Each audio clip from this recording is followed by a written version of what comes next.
नमस्कार मित्रांनो, स्वागत आहे आपल्या चॅनलमध्ये. तर आता शेकडो लाडक्या बहिणींचे 1,500 रुपये जे दरमहा येत होते ते आता बंद झाले. तर ते कसे बंद झाले तर या व्हिडिओमध्ये तुम्हाला बघायला मिळेलच. जर चॅनलवर नवीन असाल तर चॅनलला सबस्क्राईब करायला विसरू नका.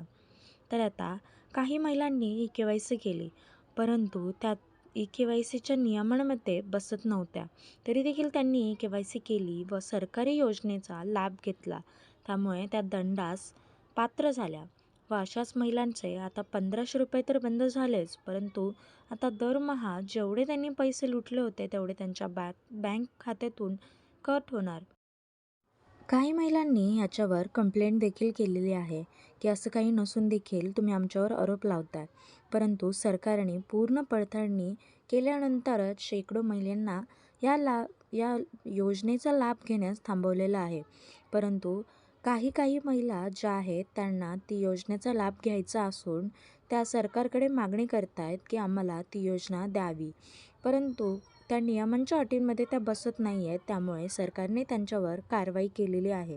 तर तुम्ही तर नाही त्या नियमांच्या अटीमध्ये न बसणाऱ्या लाडक्या बहिणींच्या यादीत तर नक्कीच चेक करा. सरकारने पात्र व अपात्र यादी अशा 2 याद्या जाहीर केल्या होत्या. त्यातील अपात्र यादीतील महिलांना दंडास पात्र ठरवलेलं आहे व त्यांच्याकडून त्यांनी वसूल केलेले लाडक्या बहीण योजनेचे दरमहा घेतलेले 1,500 रुपये आता त्यांच्याकडून वसूल होणार व सरकारने अशी घोषणा देखील केलेली आहे.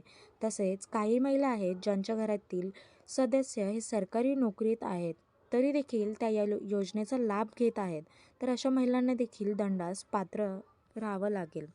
व काही महिला ज्यांच्या घरात खूप साऱ्या बायका आहेत, तर अशा महिलांनी देखील याचा लाभ घेता येणार नाही.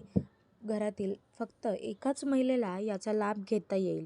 तर त्यावर ध्यान देऊन सरकारने हे सगळं केलेलं आहे. शेकडो महिलांना यातून काढलेलं आहे. तर 1,500 रुपये हे फक्त पात्र महिलांनाच आता दरमहा येणार आहे. ई-के-वाय-सी केल्यानंतर पडताळणी झाली व त्यावर असे सामोरे आले की आत्तापर्यंत कोट्यवधी महिलांनी याचा लाभ घेतलेला आहे. यादीत बसत नसताना देखील त्यांनी हे काम केलं.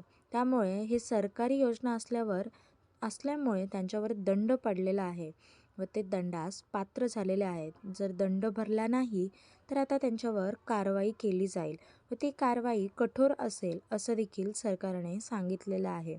व काही महिला ज्या पात्र आहेत अशा महिलांना देखील अजून ई-के-वाय-सीचा लाभ घेतला नाही आहे. तर अशा महिलांची ई-के-वाय-सी चुकली असेल, त्यामुळे तुम्ही ई-के-वाय-सी दुरुस्त करून घ्या. हे देखील सरकारने नवीन योजना काढलेली आहे की तुम्ही आता तुमची ई-के-वाय-सी दुरुस्त करू शकता.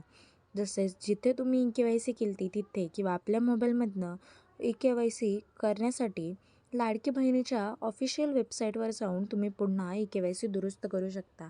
ई-के-वाय-सीमध्ये काही प्रॉब्लेम असेल तर त्याचे पैसे तुम्हाला आले. अशाच व्हिडिओसाठी लाईक, शेअर, सबस्क्राईब करायला विसरू नका. भेटूया पुढच्या व्हिडिओमध्ये.